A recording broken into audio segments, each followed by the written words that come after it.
ମେ 15 ତାରିଖ ଗୁରୁବାର ଦିବା 4:33 ସମୟରେ ବୃହସ୍ପତି ମହାଗ୍ରହ ମୃଗଶିରା ନକ୍ଷତ୍ର ମିଥୁନ ରାଶିକୁ ସ୍ୱଚାର ହୋଇ ଗମନ କରିବେ।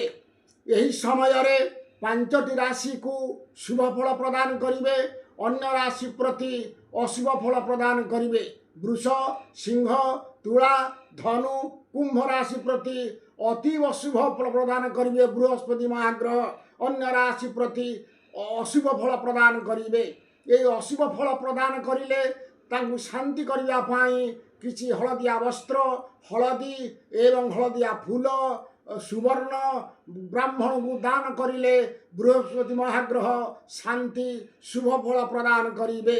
ଯିବେ ଦ୍ୱିତୀୟ ଧନଧାନ୍ୟ ଭୋଗୀ ସୁତାର୍ଥ ଲାଭ ନବପଞ୍ଚକେଷୁ ଯାମିତ୍ର ସଂସ୍ଥା ବିପୁଳାସ୍ତ ଲକ୍ଷ୍ମୀ ସର୍ବେ ନବଗ୍ରହା ଏକାଦଶସ୍ଥା ଫଳଦା ଶୁଭଂ ଦଦାତି। ରହୁଛି ନମସ୍କାର। ଜୟ ଜଗନ୍ନାଥ, ଜୟ ମା।